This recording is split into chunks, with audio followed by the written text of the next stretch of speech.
스마트 블록 글쓰기 네이버 에어서치 노출 블로그 강의 10. 스마트 블록 글쓰기 1. 타깃 시 관심 있어 할 글. 2. 구체적이고 명확한 소재. 3. 최적화된 형식과 구성. 네이버 오피셜 공지에도 이렇게 나와 있습니다.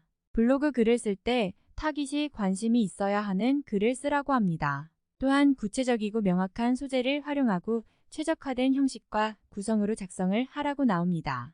네이버는 좀 이런 식입니다. 항상 좀 풀어서 설명을 해주면 좋은데 이해하지 못하게 말을 합니다. 무슨 의미인지 좀 애매하게 하는 경향이 있는데 이 세 가지 풀이를 천천히 해드리겠습니다. 일단 네이버 AI가 아무리 똑똑하다고 해도 이 모든 글을 다 읽고 판단을 하지는 않습니다. 이 사실은 예전이나 지금이나 앞으로도 달라지지 않을 겁니다. 스마트 블록 핵심, 검색 노출, 체류 시간. 스마트 블록의 가장 핵심적인 두 가지는 뭐냐면 하나가 검색 노출, 하나는 체류 시간입니다. 그래서 앞선 강의에서 검색 노출의 세 가지 SEO 키워드 알고리즘을 설명드린 겁니다. 그리고 체류 시간을 높이는 방법도 뒤에 설명을 드리겠습니다. 스마트 블록의 글들을 쭉 한번 살펴보면 대체적으로 최신 글들이 아니라 오래된 글들이 많은 걸 볼 수 있습니다. 그 말은 글의 퀄리티가 있고 C랭크로직에 적용받는 전문성이 있는 글이 노출이 된다는 말입니다. 오래된 글들이 많다는 다이아 플러스 로직에 최신성 점수를 받으면 내 글도 노출이 될 수 있는 가능성이 생긴다는 겁니다. 물론 C랭크 지수가 어느 정도 받쳐줘야 하는 거지만 전보다는 훨씬 신규 유저들에게 기회가 열린 거라고 보셔도 됩니다. 그래서 글 한 개를 쓰더라도 퀄리티 있는 글을 쓰셔야 합니다. 가장 먼저 고민할 것, 키워드, 검색자 의도. 여러분이 가장 먼저 고민하셔야 될 건 뭐냐면 먼저 키워드입니다. 그리고 그 키워드를 검색하는 검색자 의도가 뭘까를 아는 겁니다. 근데 그 의도를 내가 임의로 판단하는 게 아니라 데이터를 보고 해석을 해야 한다는 겁니다. 예를 들어서 강남 맛집을 쳐보면 인기 주제에 둘러보기가 나오고 눌러보면 관련 주제들이 나옵니다. 내가 예를 들어서 반응 좋은 맛집 후기에 노출이 되고 싶다고 해보세요. 그럼 반응 좋은 맛집 후기에 들어가 보세요. 첫 화면에 보이는 키워드들이 전체적으로 어떠신가요? 맛집을, 강남을 이런 것들입니다. 이 말은 강남 맛집이라는 키워드를 찾는 사람들이 어떤 고민을 하면서 글을 본다는 걸 알 수 있습니다. 그럼 우리는 이렇게 보고 고를 수 있는 그런 글을 써야 한다는 겁니다. 그럼 내가 이 키워드를 잡고 싶다면 똑같은 형태인 이 큐레이션의 글을 써주는 겁니다. 1. 타깃이 관심 있어 할 글. 2. 구체적이고 명확한 소재. 3. 최적화된 형식과 구성. 이 개념이 아까 네이버에서 말한 스마트 블록 글쓰기 조건 1번 타깃이 관심이 있어 할 글을 쓴다입니다. 이건 될수록 더 구체적이며 명확한 소재여야 합니다. 상위의 글을 보고 판단을 하시면 됩니다. 강남 점심 맛집으로 쳤을 때 상위에 링크된 글을 보시면 알게 됩니다. 가게 이름, 주소, 예약 문의, 영업시간, 브레이크 타임 등이 올라가 있습니다.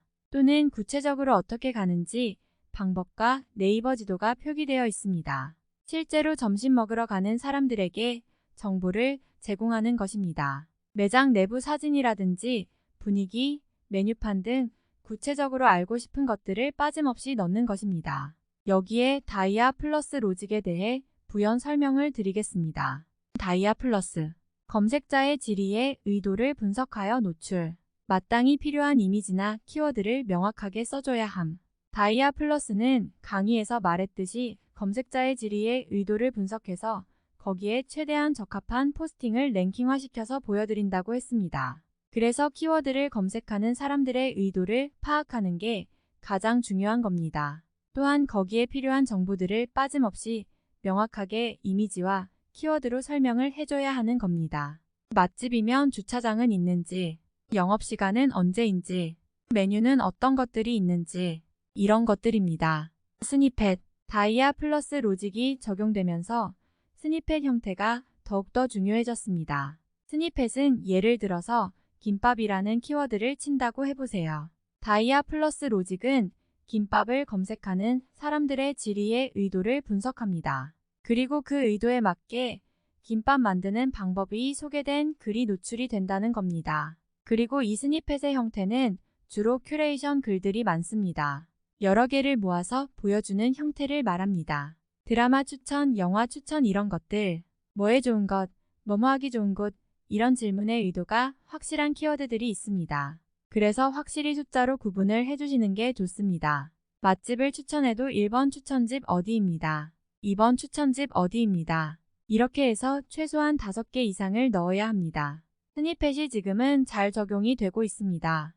그러니까 내가 쓸 키워드의 지리의 의도를 잘 파악해서 글을 적어주시면 된다는 말씀입니다.